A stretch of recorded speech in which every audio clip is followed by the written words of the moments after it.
in new episode of Between Two Burns, a very, very special episode with maybe the most electric man in cigars. Yes. I've heard him be called that by many, many people.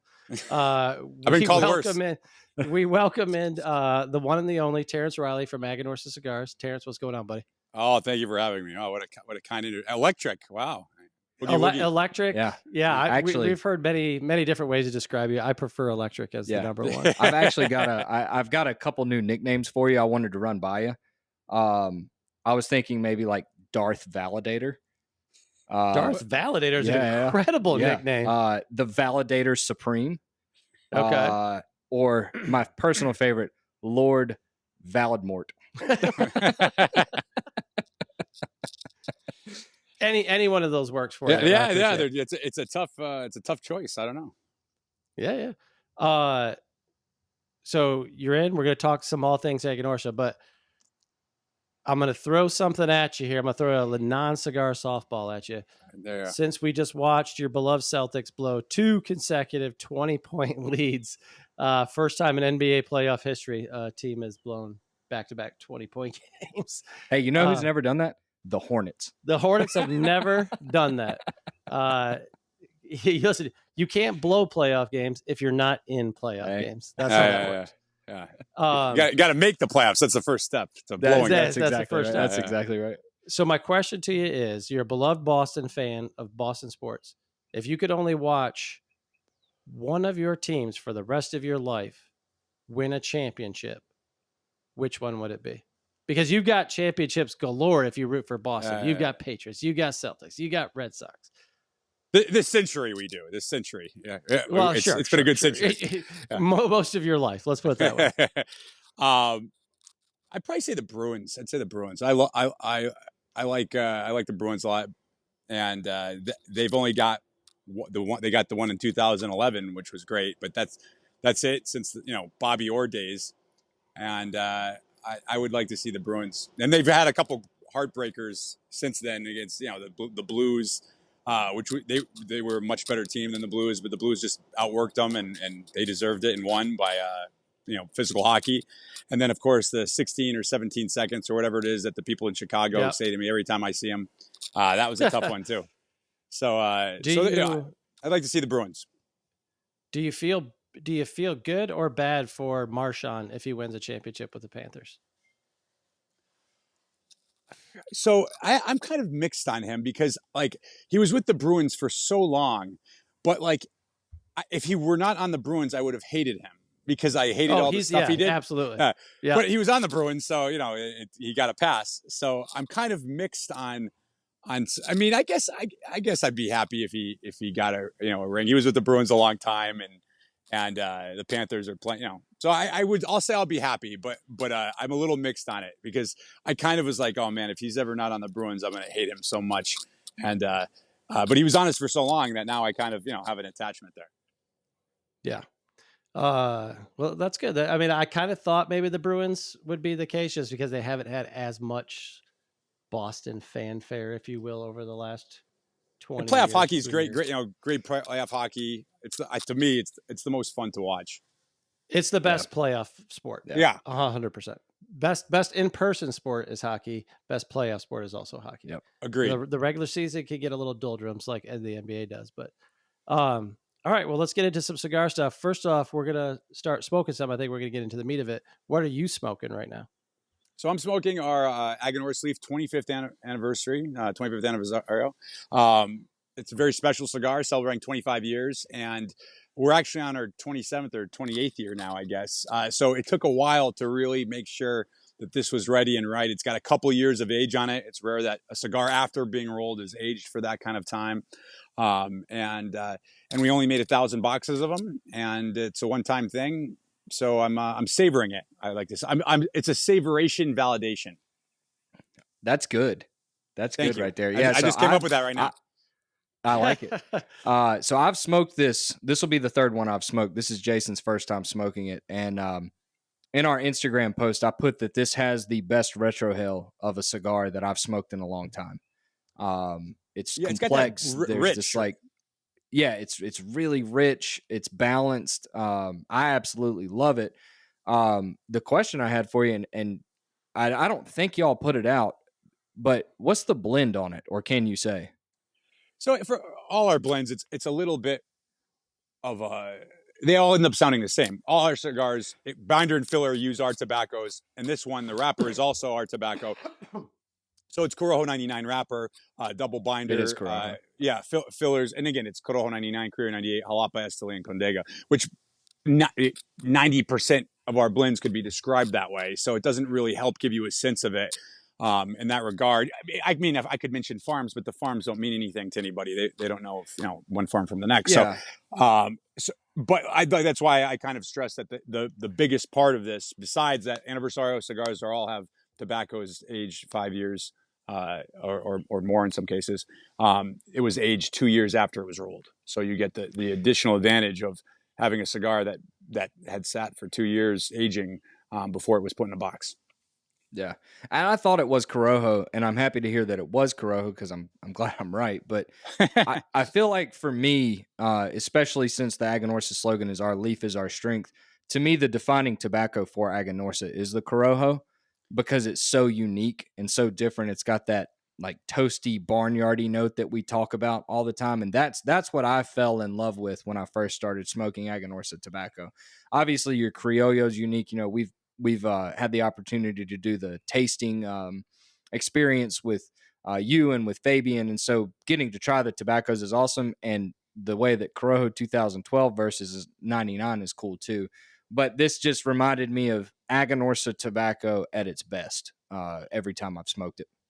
Yeah, no, well, thank you, number one. And yeah, that's really the idea is to really kind of, for something like this, highlight our signature flavor, really have it be, instead of it being like our expression of a Connecticut or our expression of a San Andres or our expression of Habano. This is 100% our tobacco with the highlight of that Corojo 99 as the wrapper, and of course in the binders and fillers as well. And as you said, Corojo 99 is really what makes it stand out. Nobody really grows Corojo 99 in any sort of meaningful way, so it's a seed varietal that's pretty unique to us at this point. And so that I think is really the attraction of the cigar, is that signature flavor of a Corojo. Now, it hasn't been on shelves for very long, only a week, maybe a week. A week. Yeah.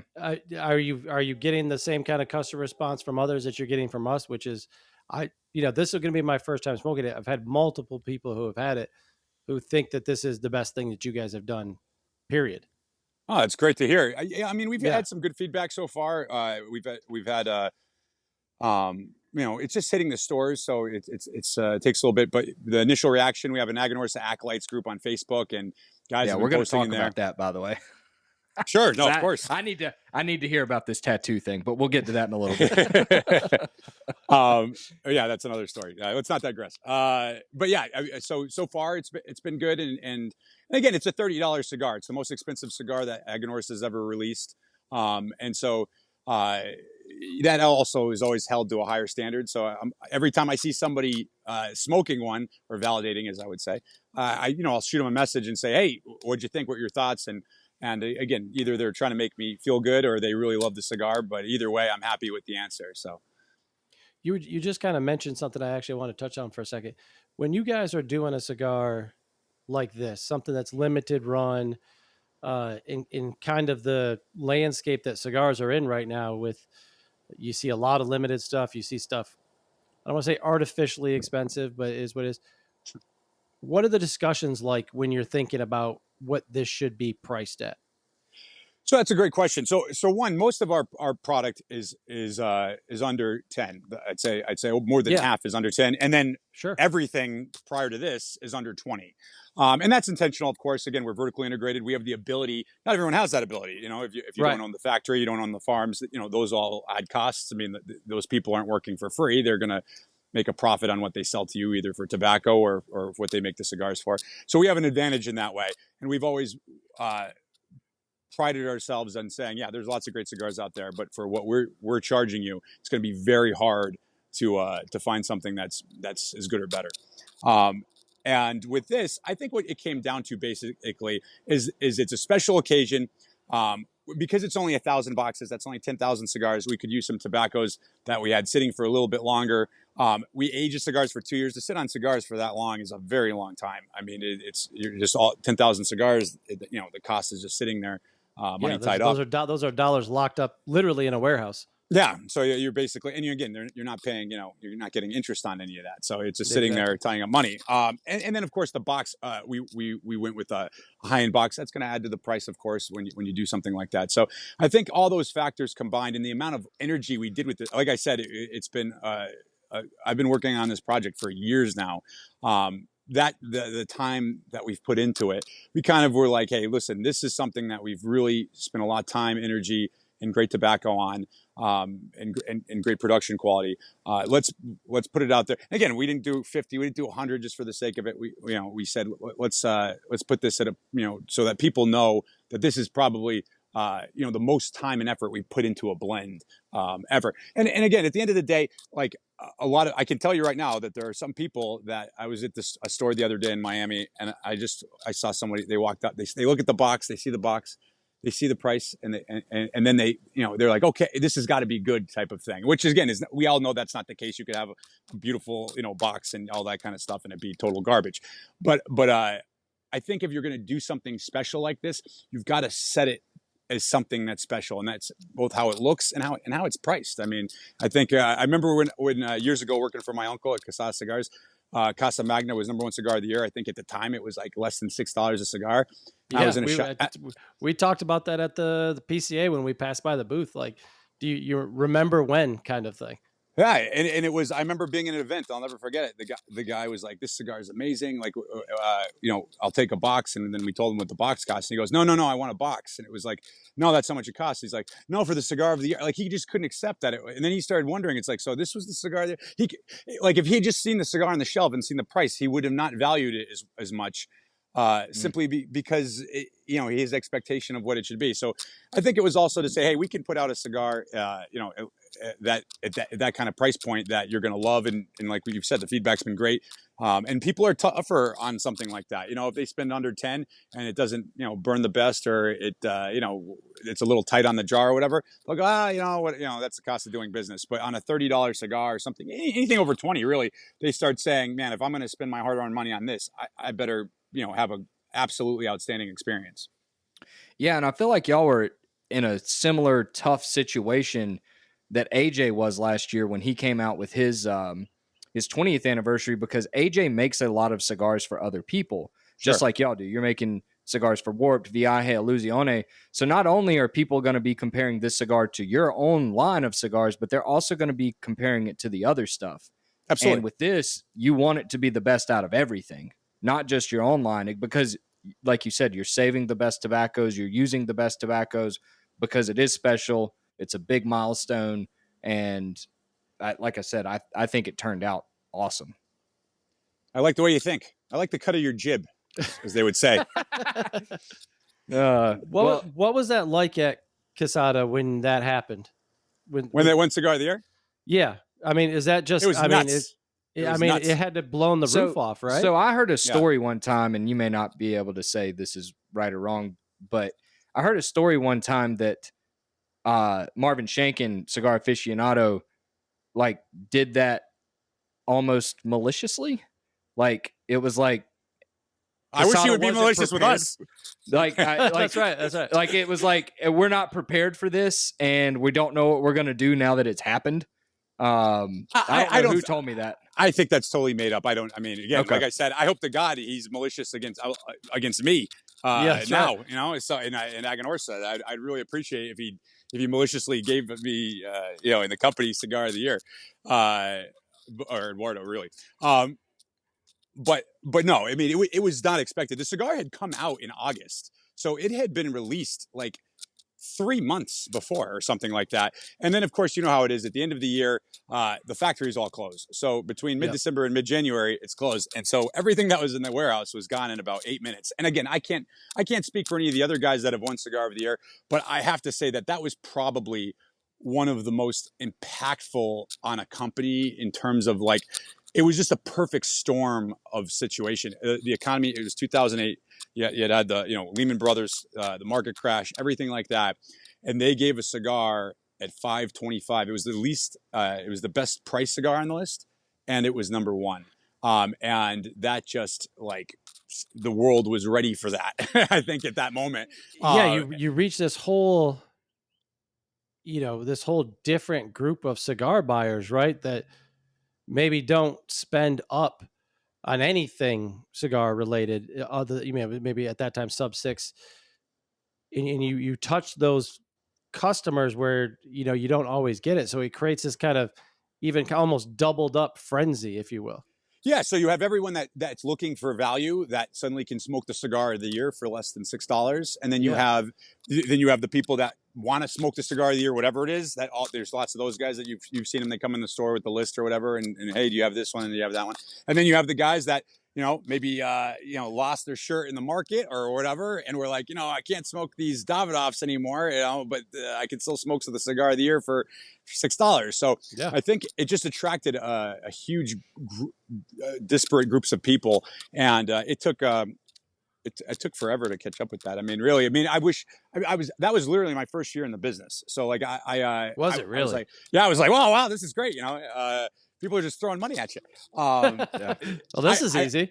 I wish I could have I would have had more experience. At that time, or if God, I'm ever lucky enough for lightning to strike twice, where I'm at a company where that happens. I would definitely approach certain things differently, and because it was such it was like a whirlwind. Calls every day, all the reps calling you, hey, where's mine? It was nuts. It went on for several years like that, and trying to keep up production and all that kind of stuff, because it was made at Placencia, so it wasn't our factory. So and they were awesome. They're a great family to work with, and they're doing amazing things with their brand now. But again, it's always more difficult when you're coordinating with another factory, where if it's your own factory, you can kind of just say, do this or do that. For another factory, they have other obligations and things that they're doing. And again, they were super helpful. I really will always be indebted to, I was new to the business, and the Placencia family were great with me, helping us get that brand out. But there's just, like I said, what were you doing with them at that point in time? Or were you shuffling mail around to everybody, or were you stacking boxes in the warehouse? You doing all those things? I handed out mail mostly. No, so I went to the factory for a while, and I spent like 6 months working in the factory, and then they sent me to Miami. And the factory was like Manolo was an old, he's old school, and he wanted me to be like, you got to know how to make roll a cigar, which I suck at. I don't think there's much value to me learning that. But he wanted me to spend time and learn all the parts of the business, be in the field, be in the farm, be in the factory, learn all the processes, put on a band, see how hard that is. And again, I'm glad I did, because it gave me a real appreciation of all the processes that go into making cigars. And again, you get a better understanding of the logistics involved and all that kind of stuff, which is helpful. But that was not real. He didn't hire me to do that stuff. So I did that for 6 months, and then he sent me to Miami, or back to Miami, because I had been living in Miami at the time. And I started, I worked kind of under the tutelage of Brad Weinfeld, who was the national sales manager. So Brad was the national sales manager, and I kind of, spent several years kind of learning under him, and then he slowly kind of stepped away, and I took on that role. But that year I was basically kind of like working with the reps, going out traveling with them,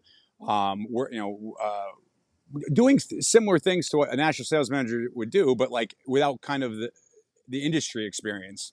And so it's a different business. Jason, you do other things, and yep. I know every business says, we're a unique business, but cigars are really actually a unique business.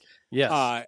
And so like kind of learning how people do things, and some of the things that to me were kind of like illogical, like learning that those were really, even if it's illogical, that's how the business operates, and you have to kind of accept those things. So I was learning all of that at the same time as like people were calling every day and yelling that their Casa Magnas weren't, had been off the shelf for however long.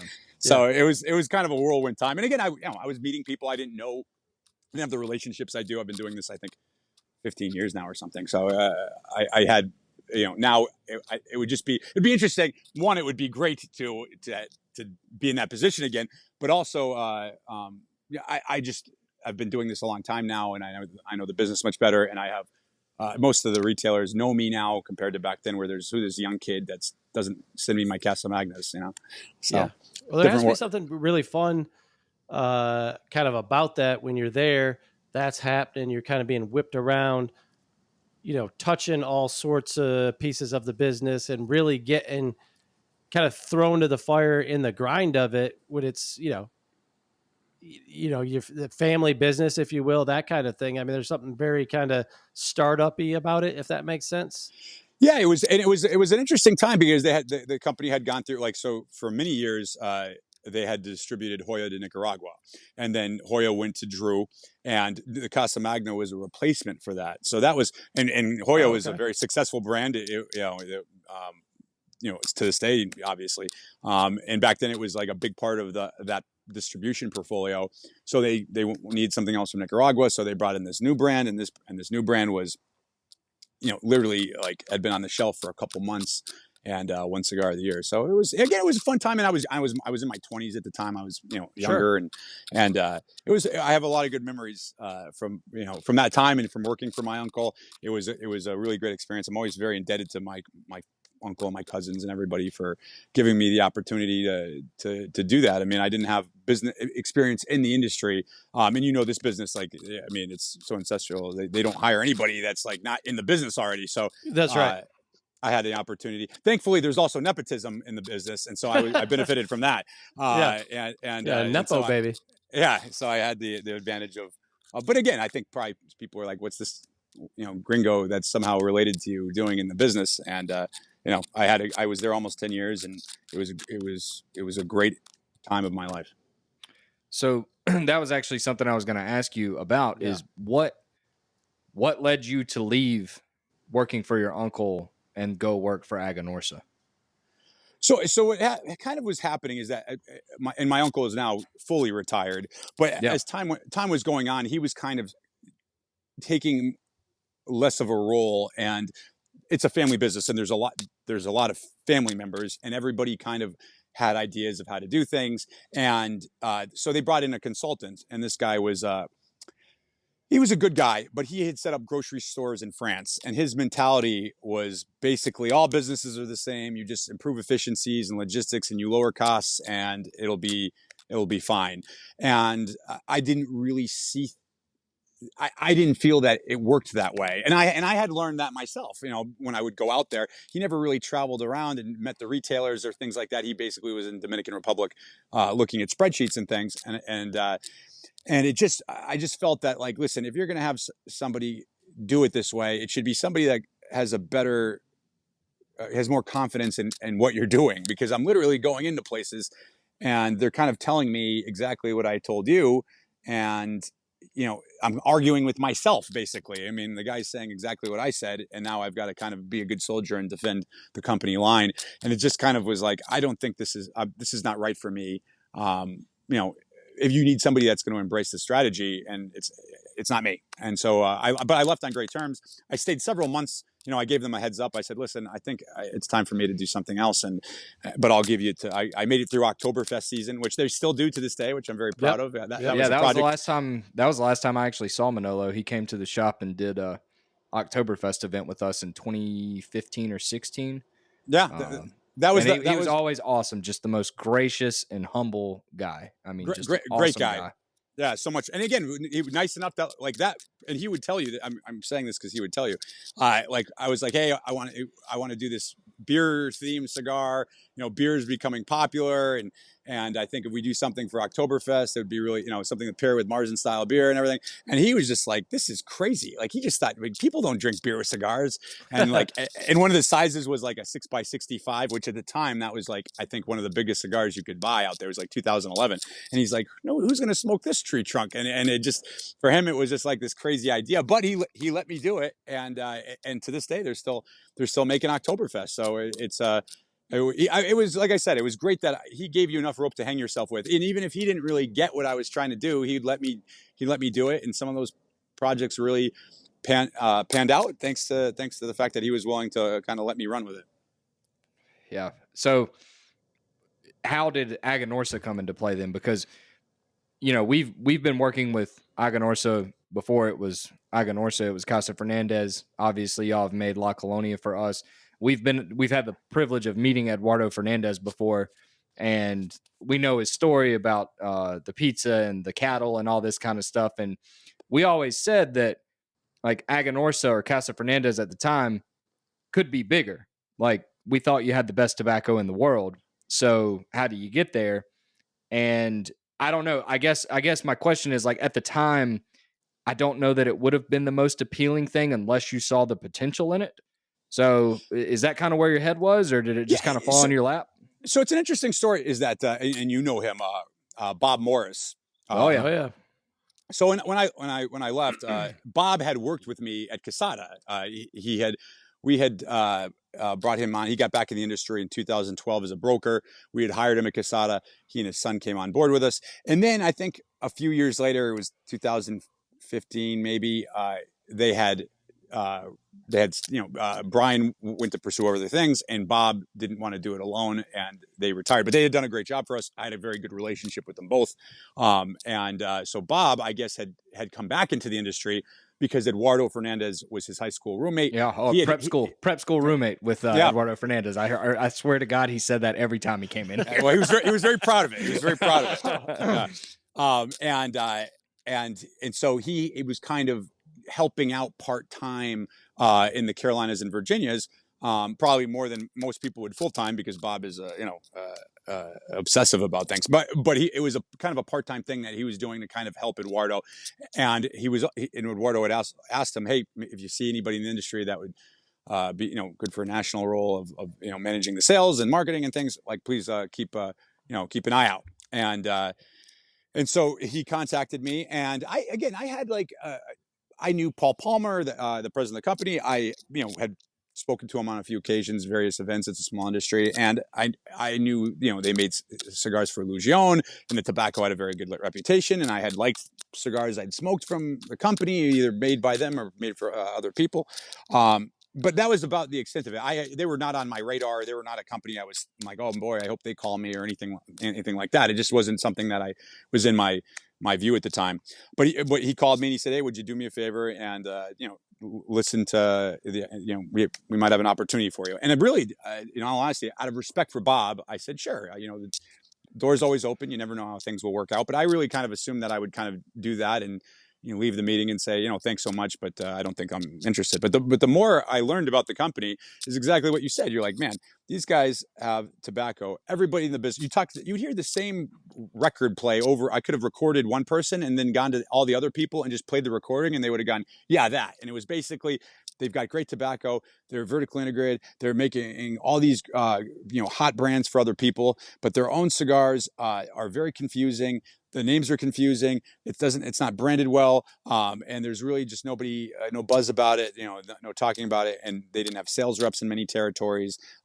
It just was, an afterthought really. And so the more I kind of learned about that, it was kind of like, the way I always describe it is, it'd be like if you found out, nobody knew about Fuente and like they knew about Ashton, like, it's like, that's right. Yeah. Well, yeah, he's making, this is the guy making Ashton, like it doesn't make sense that your brands aren't as well known as the brands you're making for other people. It's your tobacco. And again, I'm not taking anything away. These guys all have done an amazing job. One of the things I always talk about is that the people we make cigars for are a great testament to the quality of our tobacco, because they could make cigars with anyone and they have great palates and they're well-regarded people. I mean, Dion and Kyle and Andre from Viaje. But like I said, it just didn't make sense that you could make cigars for other people that everybody would be raving about, and your own cigars people didn't really know about or talk about, or they didn't even know you made them. They'd go, oh, you're the company that makes JFR and things like that. So, but I saw that as an opportunity because I could help with that. I mean, I could help work with retail partners. I could hire salespeople. I could work with on the marketing stuff. I can't go to the factory and have them make. I'm not. Again, I would never say I would do this anyway. Oh, this really needs more Corojo 99 from San Jose and lot 7. I mean, I wouldn't say stuff like that. Like you need to have that taken care of down there, and I can't help with that for better or worse. But I can help kind of spread the good word. And so that's where I saw this sleeping giant, is that, man, this company has every advantage that you could possibly have. And the advantages it has are the hardest to acquire. It's hard. I mean, owning farms, owning your factory, being vertically integrated. Those are all very difficult things to have. And the company had them. So then it just became a matter of streamlining, the name Casa Fernandez, a lot of Casas, a lot of Fernandezes in the business. So, it's like Smith with, Gringos. Yeah, that's right. But those were easier fixes, in principle, and there are things I could help with as well. So that's how I ended up, and really it's been tremendously rewarding. I'm always thankful to Eduardo for giving me the opportunity, and really doing exactly what I said, with what I said with Manolo, where I said, listen, if you want to do the same thing and just have a new person, that's not. We're going to be very unhappy very quickly. So, and they were, I think they knew the way they were doing it wasn't working as well as it should. Right. And so they were open to doing things differently. And that, to their credit, by allowing me to make changes, that really is what allowed us to grow at the rapid pace we've grown over the past few years. Well, it's a nice alignment too, because, the time that you and I have known each other, I would say those kind of symbiotic relationships that come together occasionally, where what they were lacking is what you do best and bring to the table. Absolutely. Yeah. Right? It's like a team effort. Yeah. Those qualities that I think that you do the best and better than anybody in this business was one of their biggest holes in one of their biggest needs, right? No, it's like, it's a basketball team without a guy who can't hit a three, and you come in, you're shooting 50% from three. Like, that's what you do. And it's what helps to fill those gaps and bring in what they do well, what you do well. You start to come together, and you see this progression of the company over the last 5-10 years. It's gone up better than anybody else. It's fast. It's been cool to watch, because I feel like, because we've had the partnership that we've had for so long, we've kind of had a front seat to see the evolution of everything. Yep. Because we can preach the gospel of Aganorsa, and we have been for a long time, but it was exactly what you said. It was like we were using Illusione to introduce JFR. Now it's completely flip-flopped. We're introducing Illusione and Viaje and stuff using JFR. Like, you've smoked Validation, you've smoked JFR, you've smoked Anniversary, Cerberus, whatever. Well, you would like this.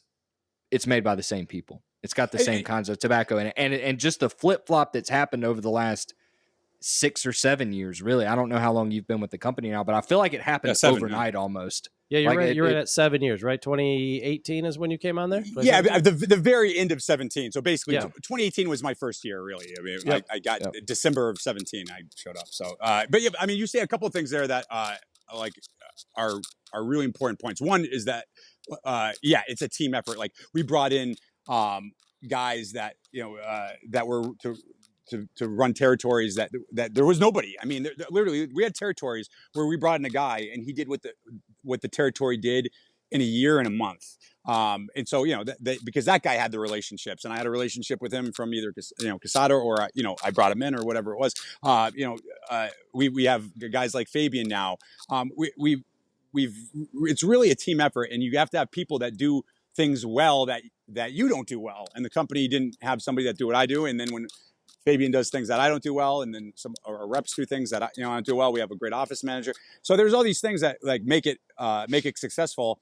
And so that was really what I think the key thing is, that you mixed people that that were good at different things and brought something to the table, and it really was cohesive. And to hear you say, which is always, I think, one of my favorite things, is that we want our reputation to grow to benefit the people that we make cigars for. So when somebody says, I love JFR, and I went to Pipe and Pint, and they showed me Illusion, and I tried it because you make it or something. Like, I'm so happy to hear that, because that we want our partners to be successful too, and if we can contribute to that success because we're building our name, then that's great. And yeah, you guys, it's funny. Like, there's a few accounts that kind of were like early like profits that people thought were crazy, like about, oh, this is a great company and there's a lot of great Yep. stuff there, and certainly Pipe and Pipe was one of them where like there was, you guys were doing private La Colonia with us, and you guys were already on board,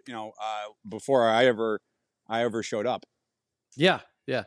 Well, and one thing real quick, Yeah, the go one ahead. thing I wanted to say about Eduardo Fernandez is I think one of his biggest strengths is putting a team together.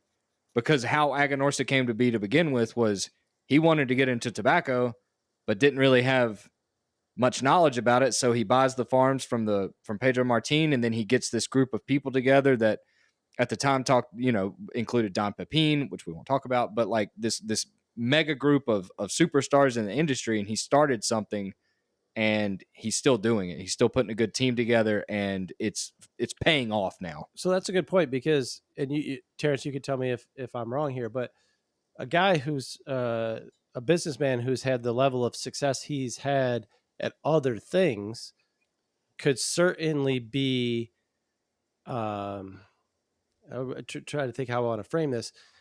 You could insert himself on decisions versus hiring the right people to make the decisions, right? You could lean on like, well, I was successful in this and I was successful in that, like you should do it like this. And what you mentioned earlier, which is the cigar industry is a unique industry, and you need a very kind of eclectic group of people to really make it click and go. You need the guys who are very artistic in the blending and the growth and everything like that. And you need people who are creative on the marketing side and the sales side. A guy like that could very much insert himself in there, and it doesn't feel like he tries to do that. He hires the people that he trusts to do that, and he lets them do those things. Would you agree with that? No, for sure. He's very good. He's a great guy to spend time with because he's very methodical, and he's very logical in how he thinks, and he's also, which is great. He's not ego driven, and so that Right. I think for all of us that gets in the way sometimes. For the with lens, things. I've had a chance to obviously meet him on multiple occasions, have conversations with him. About as humble of a person and soft spoken of a person, Yeah. to me at least, with the level of success that he's had across the different industries. I'll never forget the first time I met him. Taven brought him because Taven was the rep at the time. And he came in, he spent time with us. He didn't have a watch. He didn't have a phone, which I thought was insanity at the time. But he leaves, and about 10 minutes later, Taven calls us and he says, "Hey, we're coming back. Eduardo wants to get a picture with you guys because he appreciates you." And I was like, this dude is a millionaire multi times over, if not a billionaire. Like, why does he care about us? Yeah, he's really good in that regard. He just is. He knows what he does well. So he's a very confident person. Like you talk to him about the stuff that he does well, and he does that stuff incredibly well. Yep. Like he can tell you exactly why he does it and why it worked and how all those things work. So he's totally comfortable. But when he doesn't know, he doesn't pretend to know. He asks a lot. One of the things that when I interviewed with him, he asked a lot of questions. He just kept asking questions and questions. And what do you think of this? And what do you think of that? And was very less interested in trying to convince me of anything, but more to figure out like what I know and what I think. And I thought that was a really good approach to if you want to be successful, is that you find out what you don't know instead of just telling people things. And I've been blessed to have a great relationship with him. We do everything on a handshake deal, and that works for both of us. I think my thing is always, if I can't trust your handshake, you'll figure a way out of any contract. That's right. Else. Yeah. And so it's been that way for 7-8 years now, whatever it is, 6-7 years now, and I'm very blessed to have the opportunity to learn from him. I mean, again, it's like it's a person that's reached a level of success in his business career that very few people achieve. It doesn't hurt to get to spend time with people like that, and so I get a real sense. One of the things that's best about him is he's very stoic. He's very stoic, and he's very zen. And like, for instance, I mean, we had a warehouse fire last fall, and I mean, there had to be at least, I haven't done the accounting, but at least probably $1 million of tobacco in there. I mean, if not much more than that. And he was in Spain at the time. He had to take like some crazy flight. He had to sleep in the airport in Madrid. I got him at like 6 a.m. on like a Saturday or Sunday morning. I'm just like, this guy is going to be in a terrible mood. And he was just totally fine. And just, okay, so this is what we're going to do. And just took it very easily. And when you have that from him, that's great, because then you're like, because if he's panicking, you're like, oh man, we're screwed. So he's very calm in that way, and very. It's just one of these things where, so they come back. Okay, sorry. Uh-oh. No, he's just one. So you want that in a leader. You want that the guy. You look at. It's like when you're on the plane, and you look at, maybe the pilot comes out. Something, it's starting to shake a little bit. If the pilot looks okay, you're like, oh, this is fine. The pilot starts going, oh my God, we're gonna die. That's probably not a good sign. So, And I would venture to guess, if you talk to people who are associated with people who are successful at that level, that's probably a fairly common trait, which is you don't get in most cases, let's put it that way, you don't get lucky to be that kind of successful. And certainly you don't get lucky and do it multiple times, right? In multiple industries. So that's the kind of person who can, who sees a problem, who doesn't panic over it and says, listen, it is what it is. It's happened. You can't change what's happened. Let's figure out the best way to move forward, correct any issues, or, how we're going to make our way, efficiently out of this, and not be like, running around like your hair's on fire, and that doesn't do anybody any good, especially like you said, if you're looking to that person to lead you out of that. Yeah, it's like, oh, well, that's not good. So you don't want to look at them. Again, I think panicked, because the only thing it's going to do is make you panic. Yeah, no, it's not a good sign. It's also, if he's running out of here, what the hell should I do? Also, I think that that generation as well. Like another benefit of being able to working with Manolo and my time with Aganorsa, I've met a lot of people in this business that have seen it all. Benjamin Indes, Daniel Nunez, the Plasencia family, of course, Enrique Cejas' father, Jose Cejas. And these people, I mean, in some cases, fled Cuba with a dollar, and they're, including my uncle, and they're, lost their homes, lost their families, went through all sorts of difficult business times, through the 70s and 80s, when the business was not much to it, booms and busts and everything. So they kind of are battle hardened, and.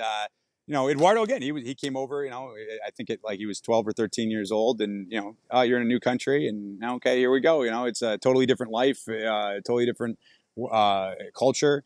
And you're kind of thrown into these things. And I think those guys as a generation, they face problems much better than probably the average bear. And again, like for that benefit, you kind of go, okay, it's all going to work out. I remember when S-Chip came out and everyone was panicking about that. I remember Eric Newman was like, Terence, he goes, we've been in this business a long time. We've seen it all. It'll be fine. And it's true. Yeah. And it was, it's good. A guy that had been around for 100 years at that That's point, right. Business-wise, it's good to hear somebody say something like that. You're like, oh, okay, good.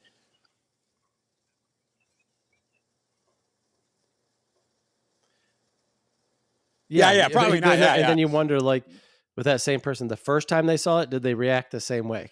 Because you're probably not. But once you've seen it one time and you can keep your head above water and make it through it, you develop this thicker skin and level of confidence that says, like, all right, we may have to make some changes. We may have to make some adjustments. We may have to make some hard decisions, but we're going to be able to come through on the other side stronger than we were before.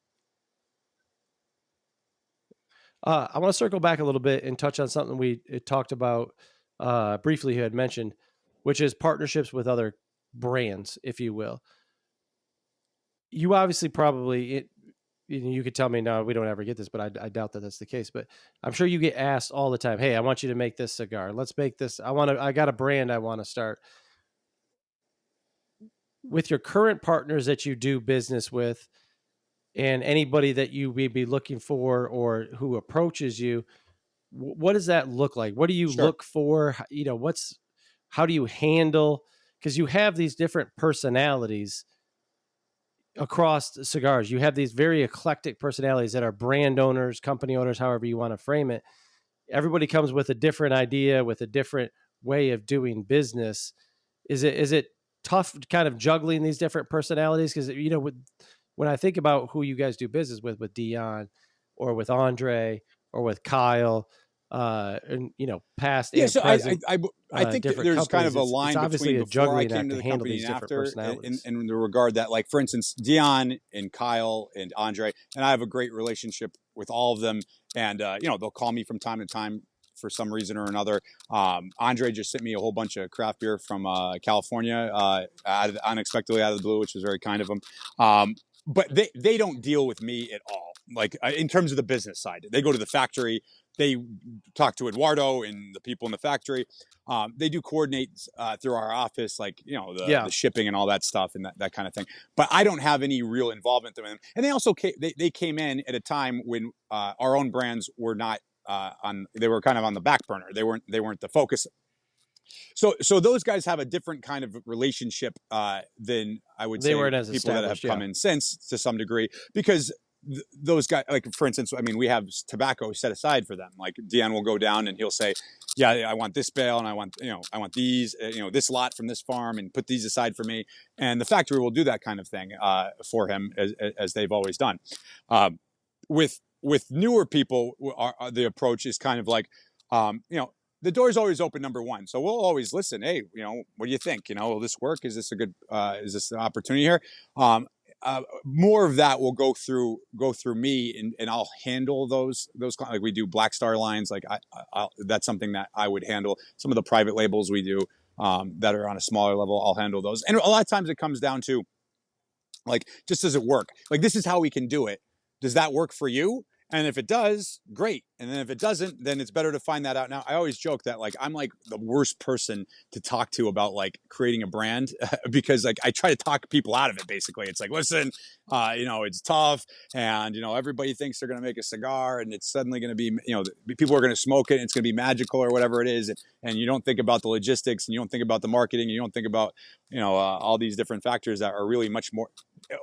I always joke, the cigar of the important things is the least important.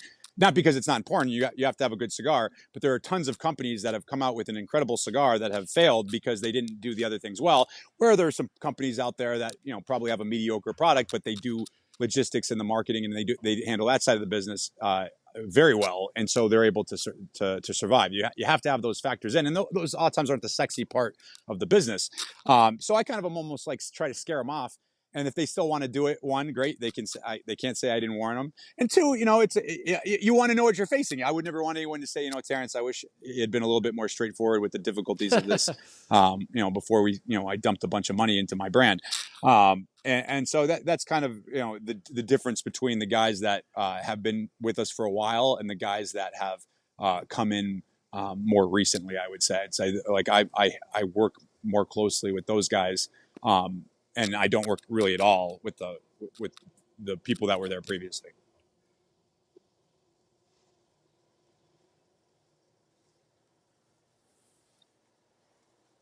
What do you see going forward right now with Aganorsa? Obviously, we had 25th coming out. You've got a new Supreme Leaf coming, but Ethan, I'm kind of stepping on a question Ethan wanted to ask you earlier, but where do you see everything kind of going? Where do you want that's a to great see question. it I going think over we're the next entering the 5, stage. I think 10, 15 years up with until Aganorsa basically as a brand now. I mean, I guess you could say maybe in the past year, but certainly now. You've seen kind of like repackaging changes, name changes, all sorts of different kind of projects and things and additions and all that kind of stuff. You're going to stop seeing as much of that. What comes out moving forward will be very methodical. It'll be a size that fits in the line. It'll be, again, I'm just maybe a tube or something, maybe an addition to celebrate something special. But if you look at companies like Perdomo, Padron, Fuente, Oliva, they're not coming out with 600 things every year. I mean, they basically sell their core lines amazingly well and occasionally come out with something special for whatever reason or another. And again, even if you look at Fuente, which has a lot of, different opus stuff that comes out. But like their bread and butter is stuff, the Chateau Fuente and the short stories and all that kind of stuff. And that stuff, has been the same since time immemorial. And that's really what we have to start getting into a place where like Aganorsa is just a staple brand with our core line stuff. JFR obviously is already there, and Lunatic with the big ring gauge. That those guys just kind of are very loyal in that market is good with the Aganorsa lines, which go up a little bit more on price. And we're doing it. We see it like with our validation line, with our Anniversario line. It becomes people's go-to cigar or their rotational cigars, and it's not just the guys that want to try the new thing. And not to take away from those guys. Those guys are super important because they help generate the enthusiasm. They were the ones when we were doing the rebranding, and they were very they wanted to try the newest thing we were doing. They would talk about it. They'd tell other people about it. That's great for that momentum, but that's ultimately a very small part of the market. And again, you guys run stores, you know what I'm talking about. Your bread and butter customers, they walk in there, they buy their cigars, maybe some of them hang in the lounge and smoke one, but a lot of them just take them and off they go. And cigars for them are something they enjoy, but they don't think about it too much. They don't go on podcasts. And I always say, like with bourbon, for instance, I'm a big bourbon guy. I've been on the bourbon trail. Yeah. I can speak to you intelligently about bourbon. I'm not in any bourbon groups. I don't listen to any bourbon podcasts. I'm not, trying to meet bourbon distillers so I can get their autograph or anything like that. And I'm probably on a higher level of bourbon enthusiasm than most. So you've got to get people that like cigars, and that's part of their life, but they don't define themselves by them necessarily. It's something that they enjoy, and those groups, what appeals to them, and how you access them and how you get their loyal business is a little bit different than how you get the guys that are hardcore. And I use this word lovingly, and I consider myself one of the hardcore like nerds.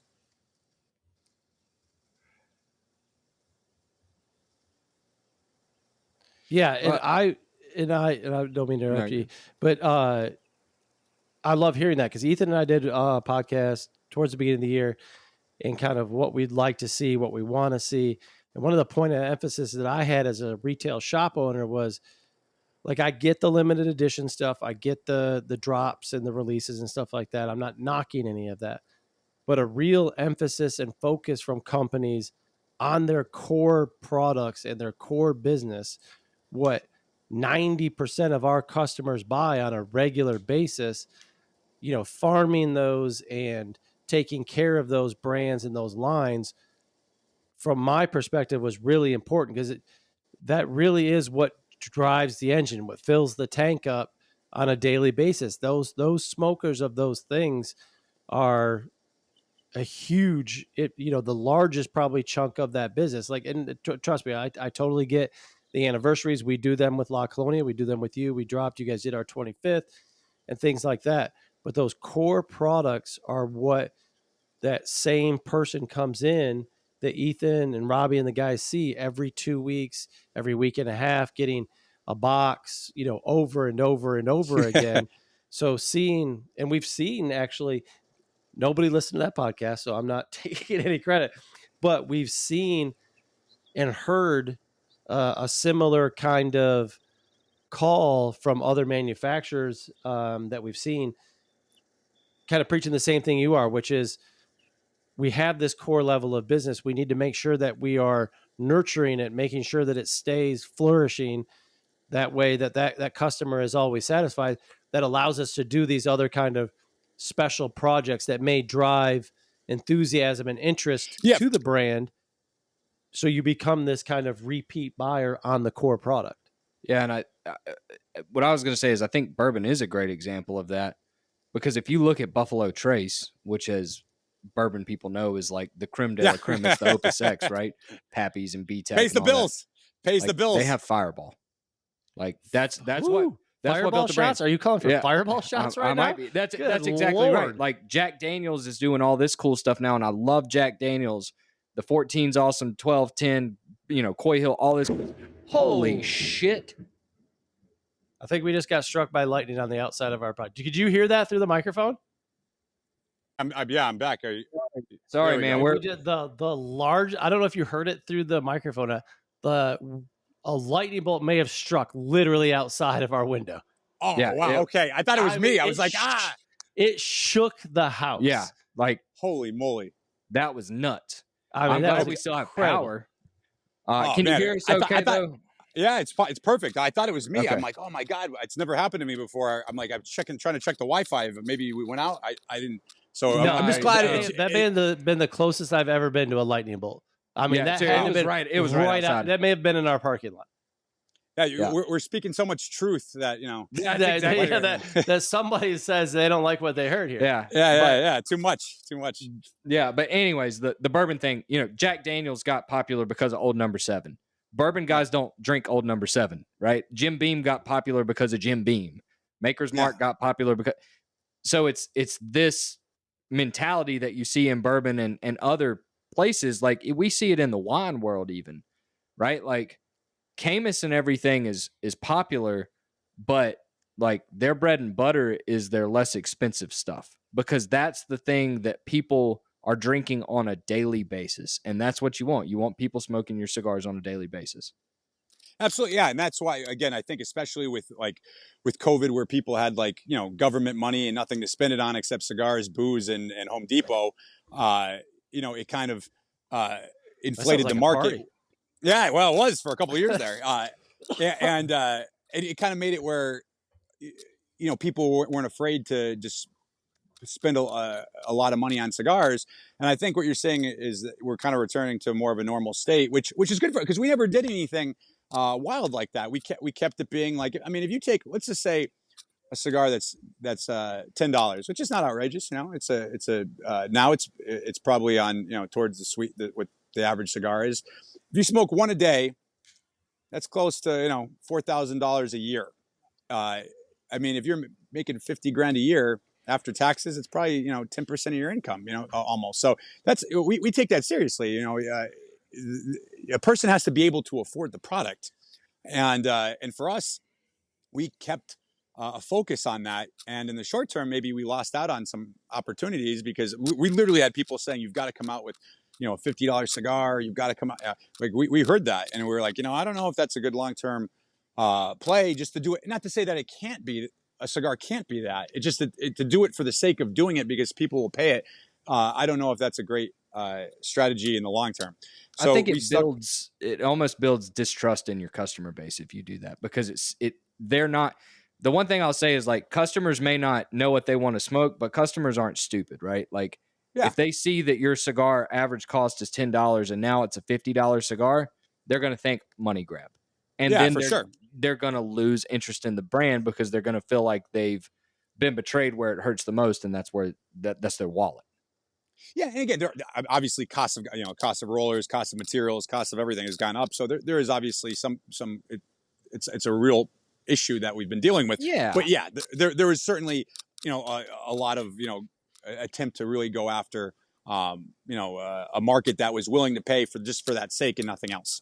And so we never jumped on that at all. And that certainly, I think is benefiting us because that's what we want. Like you said, we want the guy to come in every day and buy, our Validation or our JFR Super Toro or, Lunatic or whatever it is. And that's their cigar. And that's what they go to without thinking about it too much. And I think that's better for everybody. I think it's better for us, certainly. And I think it's better for you. I mean, it gets difficult trying to have the flavor of the month every month. And then it comes in and then it's gone. And then this guy's looking for it. And he goes to your competitor because you don't have it because it's sold out, or it comes back in, but it's a different size and everything. And again, I'm not saying part of that is part of the business and part of the fun. And like the Supreme Leaf, we'll always do that. And we'll always change the size. And that's a fun thing. But that should be the icing on the cake. That shouldn't be the cake.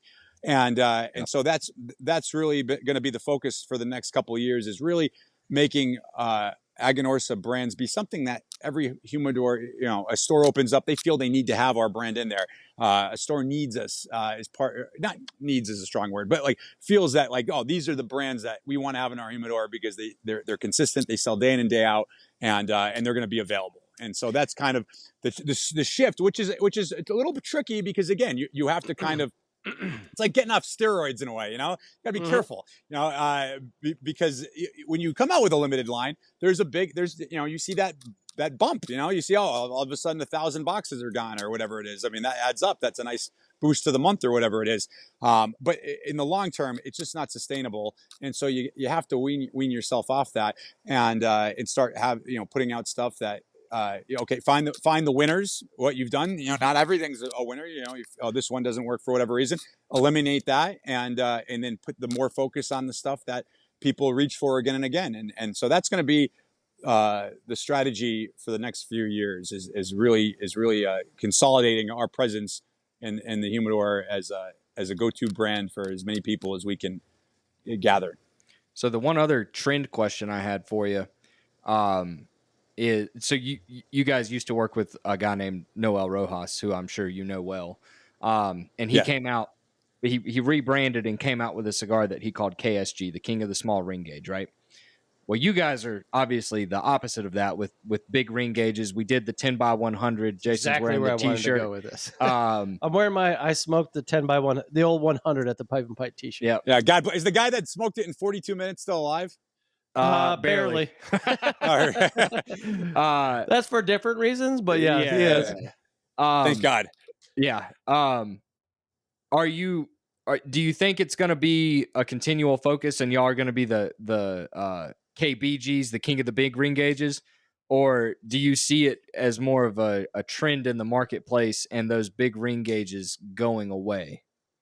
I don't think I think the big ranges are going to grow. If anything, now 10x100, obviously that's that's gimmicky. That's almost a novelty. Novelty. Yeah. Yeah. Although even with that cigar, I mean, we have a guy that smokes it every day. He smokes he goes, I smoke the little ones when I can't find it, and the little ones he means 880. 770s, 880s. Yeah. But like our top 3 SKUs are 60 plus. The 880 is number 1. The El Chiquito 4 3/4 by 70 Maduro is number 2, and the JFR Titan Maduro 660 is number 3. And so I see those can keep growing. I mean, they're getting more popular. I think as people see a value in them. We blend to the size. So I mean, I even have a guy that he hates me because he smokes our 770, and he's like, I hate this size, but I love the flavor, and I think that the idea of it being sort of like a novelty or a gimmick or something like that, a 60 is a standard size. If you come out with 3 sizes and one of them is not 60, then you're doing something wrong. I agree with you 100%. I guess seeing CLE come out with the, what is it, 13 Tom can win. Tom won. Okay. All right. Yeah. You get where I'm going with that. It's just I joked with him. I even said, if he says on the advertisement for it, he says enough is enough. I was like, listen, don't come out with an 11 by 101 or something like that. Come out with something. Yeah, don't go 22 just one over top of me. Yeah, price is right me here. Don't go $1. Yeah. Just do something like way beyond, and we can call this a day. And he's like, all right, that's what I'll do. I mean, it's so that's why he put that in the title. He goes, that was for you, Terence. So I was like, all right. So no, so that's obviously something that whatever. I mean, but really, Asylum and us are really, we have y'all have the strong on that market. Oh yeah, absolutely. You and Asylum. The other question I had for you about the big ring gauges, a lot of times I know blends are blended to smaller sizes. When y'all are doing bigger ring gauges, are you blending the cigar to that ring gauge? Yes. So when I joined the company, the first thing I said was, why do we make these things? And then I saw the sales and I was like, leave those cash cows alone. But,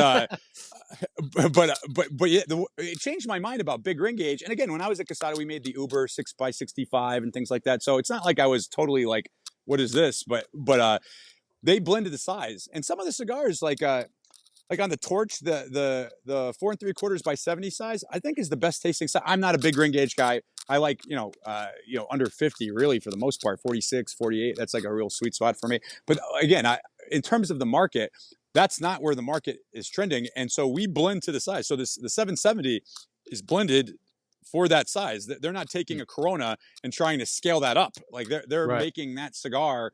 And again, I think that's a lot of the negative image of the big ring gauge came from the fact in the beginning, I think manufacturers were basically like, these crazy gringos don't know what they're doing. And they just threw a bunch of Seco in there that would burn. And I agree 100%.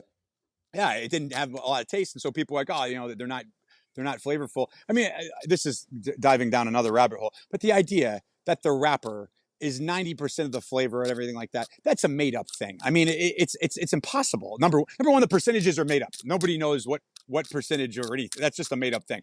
So, Yeah. but in terms of like dominance of flavor, the wrapper is one leaf. I mean, it's all even on a robusto, it's one leaf out of a lot of leaves, and you say, well, if we switch the wrapper, it'll change the flavor. Well, I could take a ligero and change it to a seco, and that'll change the flavor. And so I think that the big ring gauges, we found them can be as complex and flavorful. They tend to burn cooler, so you have an advantage with that. You can create incredibly complex cigars on a big ring. That's I think just an unfortunate reaction to the early days when they were just shoving a bunch of fillers in there, not really blending to the size.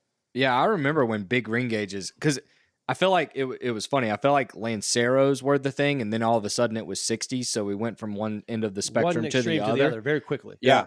And I remember big ring gauges hitting the market, and it was like, well, this is bullshit. Like they're just putting shittier tobacco in it to make it burn, and like, because if they're scaling the Ligero up, one, it's going to kill somebody, and two, it's not going to burn because that wrapper or that leaf is so thick. So it's like, there's no way this is legit. And now we're at the point where people come in here every single day and they ask, what do you have in 60 ring gauge or bigger?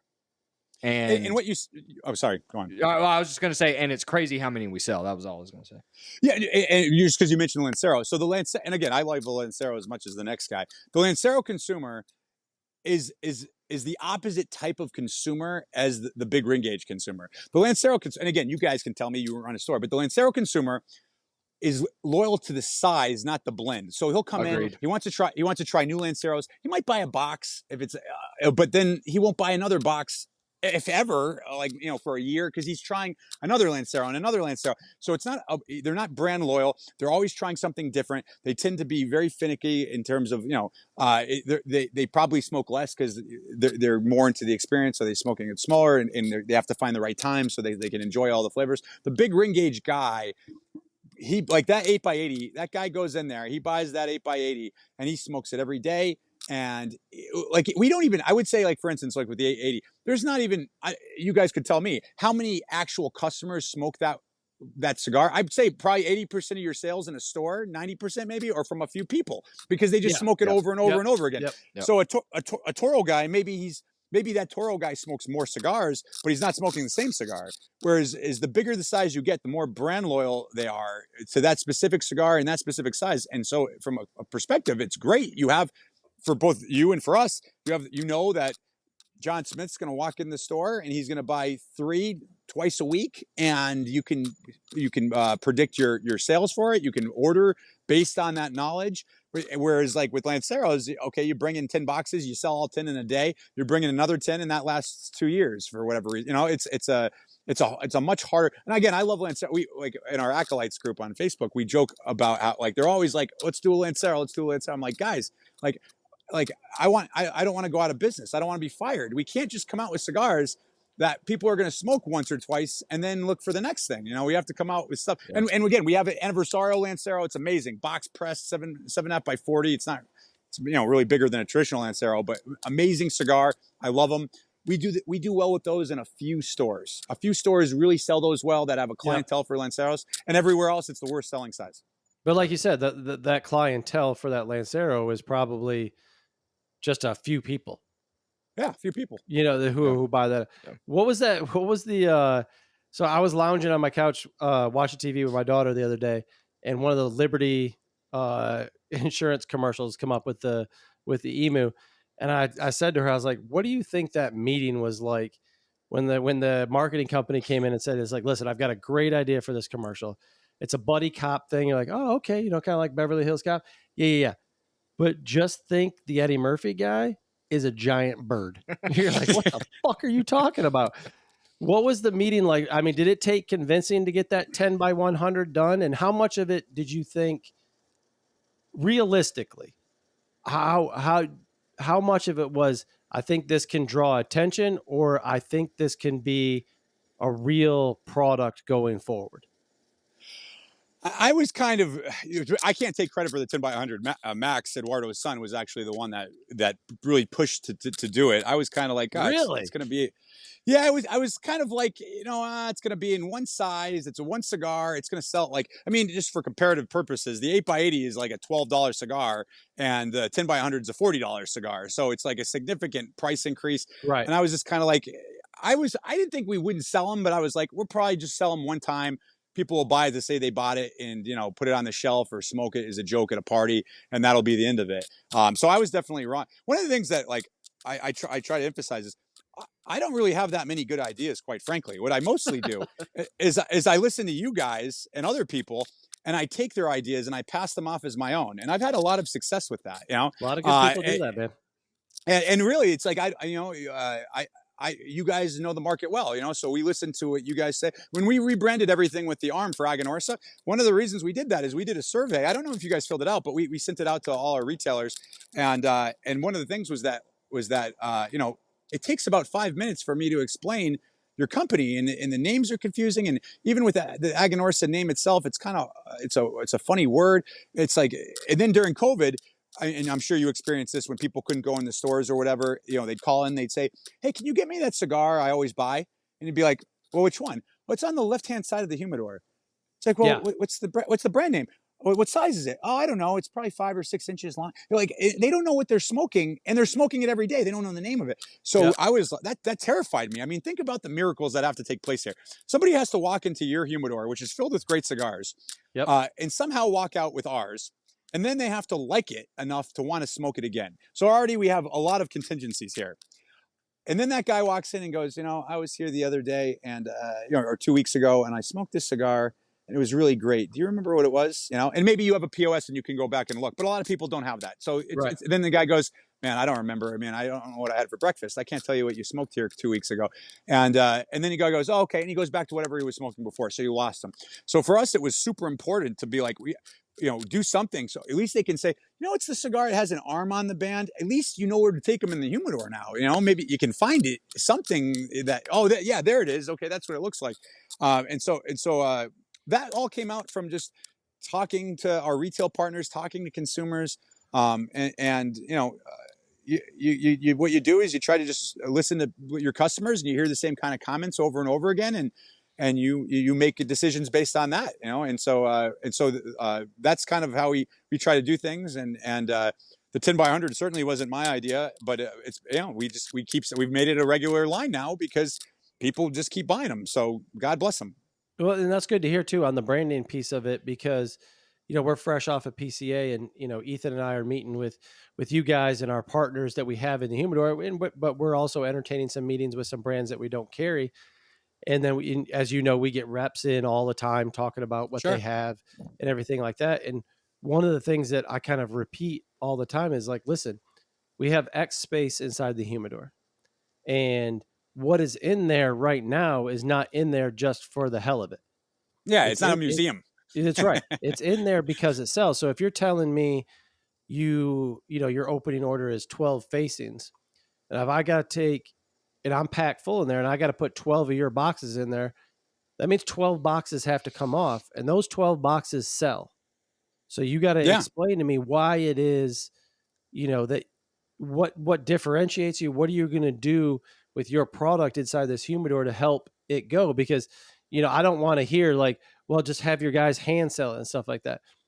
My guys hand sell everything, right? Yeah, like they're already working these things. Like them hand selling is not some new concept to them to talk about cigars. So when you do those things, and like you're talking about, to differentiate, to apply a reason or a statement to those cigars so people understand what they're coming back to get, is a huge deal. That's why packaging is a real thing. That's why marketing is a real thing. The person needs to associate what they're buying and what they're coming back to get, right? Like you just can't, it's not, like you said, it's not going to be like, give me that 6-incher that I had last time or whatever it was. there's going to be It's a weird some thing sort when a guy asks you to give give you the 6 incher. Yeah. Yeah. We don't want to hear that, generally speaking. Yeah. You For a know, lot of reasons. for a whole host of reasons. You don't want a guy telling you to give me the 6 incher. But that's a real thing when you're talking about, and I can't speak to every retailer's humidor, but what's in ours is in there for a very specific reason. It fits a very specific customer. So it's got to be more than just, hey, put them out there and just let's see what happens. Yeah, Yeah, one yeah, thing you got good. Go on. Yeah, well, one thing I want to give you credit for, and something I was going to ask you about when it comes to marketing, I've never seen someone who is so high up in a company, in a cigar company, be so active in the community. And it's not just the Acolytes Facebook group. I've Googled things about Aganorsa cigars before, and I've seen you posting in the cigar subreddit. I've seen you posting on Facebook. I've seen you on, I think, Twitter. Like, you're so involved in the community, and that's so important because you have and the company has their finger on the pulse of what the consumer wants. And I feel like a lot of companies a lot of times just do what they think will work, but instead of doing what you think will work, you have legitimate feedback not only from retailers but from consumers themselves who say, I will buy this, right? Like, I will make this. And so you have an idea, a damn good idea of what's going on in the industry. Yeah, I think it's very easy to get caught in the ivory tower, down there. And the reason I am in this business is that selling cigars is an excuse to go hang out in stores and smoke cigars. Like your anniversary party, I had such a good time at that. Like, it was, a car caught fire. It was crazy. Like, it was like that is so much fun. Not the car catching fire, but the like. Hey, at least we had I had a great time. I had that is really, and that's like, life is so short. We're all going to be gone before you know it. Like, having that type of fun, be able to do that is incredible. And I do that first and foremost because I enjoy it. I wish I could get a teleportation device so I don't have to sit on planes and drive around so much. But besides the getting to the place, like, I love being there and I love that activity. But beyond that is it gives me access to the real information. I mean, like I said, I really don't have that many good ideas. I go in there and it's so much more powerful, Jason, if I can come to you and I can say, hey, Jason, you told me this, and this. Here's a product that addresses all those things. You're so much more likely to bring that product in than if I'm telling you, oh, this is why you should sell it and these are the reasons, and you don't agree with those reasons. That's right. It doesn't work very well that way. The guy goes, well, yeah, thanks, go somewhere else. So that really, even during COVID, I traveled as much as I could. Even during that time, I didn't want to get used to sitting around all day long, which I can't do anyway. But also, I don't want to lose that access. I get so much from those interactions that benefit what we do that it would be a huge loss to just kind of stop that. And again, like I said, sit in the ivory tower and think I have all the answers, which I certainly don't. All right. Well, we're going to get you out of here in just a couple of minutes, but a couple more questions to kind of wrap it up. I know Ethan wants to talk to you about this tattoo thing, but yeah, I do. Like, so we'll end on that. But I want to ask you one thing. For the average consumer who maybe is not yet familiar with Aganorsa, we've got Supreme Leaf, we've got these big hitters. Give me something that you feel like is a bit underrated in your portfolio that you'd like to see some more shine on, or really kind of talk about a little bit. Oh, that's a great question. I think something that's a little bit overrated because it's kind of eclectic in its presentation is Guardian of the Farm. Guardian of the Farm in the lines of it. It's got a dog on the band, but it's an amazing blend. It started off as a collaboration with Warp Cigars. It's named after the American Bulldogs we use to guard our fields. So each size is named after one of them. We tend to use more experimental tobaccos with the Guardian of the Farm line. Our Night Watch edition, the Maduro version of it, uses a shade-grown Corojo Maduro wrapper, which is something that is a proprietary wrapper we've developed, the only in the industry. The Cerberus has the 2012 Corojo as a wrapper on there, and so it's a cool line that has a lot of great cigars that I think that are a little bit underrepresented because you walk into a humidor and you see a dog on the band, and that's kind of, it's kind of, different, I guess, and so that would be a line that I feel, the people that like it love it, and that's kind of more of your boutique clientele. But I feel it could be a much bigger brand. Yeah. If we can kind of develop that story better, which is on us to do. Yeah. I got last two questions for you. One of them is an easy answer. One of them may have a story. My first question to you is, what kind of pants are the best, and why are they khakis?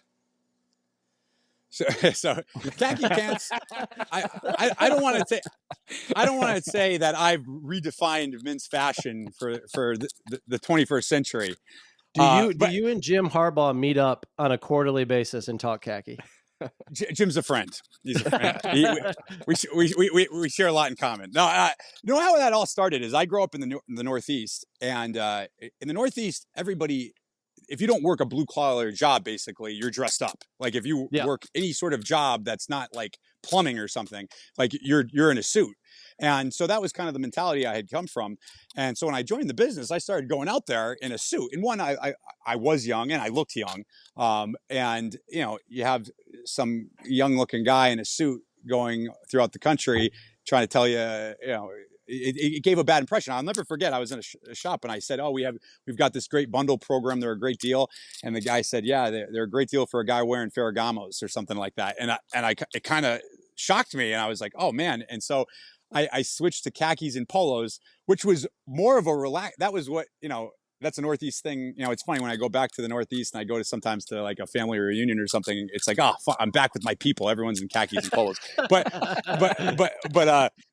it's just dressed up enough that you look like you're doing business. You're a That's professional, right. But it's not so dressed up where you can come across as putting on airs and trying to be like, hey, look at me, I got this fancy suit or whatever it is. So that's how the khakis really developed. It was a way to kind of, wherever I go, it's never underdressed and it's never overdressed. So it's worked well for me. It's worked well for me. I remember shortly after Fabian had just came on with y'all, there was a post, it may have been in the Acolytes Facebook, of Fabian in polos and khaki pants. And I was like, he's been converted. He's been converted. Yeah. That's right. It was kind of like Clockwork Orange. We kind of glued his eyes open and made him watch a bunch of Gap commercials or something. That's right. Yeah. So my second question is I need to know what's going on with this Aganorsa jacket tattoo thing that's going on in the Acolytes Facebook. So for anybody that doesn't know, Aganorsa's got a fan group on Facebook that's called the Aganorsa Acolytes, and it's super active. People posting stuff all the time. But I'm scrolling Facebook last night, and I see this post that you put up, and it's like, who's going to win the tattoo contest? And there's a picture of a chick in the hot tub that's got it on her chest. There's a picture of a dude holding a cigar with his foot that's got it on his foot. There's a guy that's got the no regrets tattoo right here, and it's right above there. What on God's green earth is going on? The tramp stamp one is my favorite, but the tramp stamp one, yeah, that's right. I mean, it's basically we got made it crack out and everything. Another idea that's not mine. So when Fabian came on board, he was like, let's make our the sales team varsity jackets where they can customize the colors and they can have their.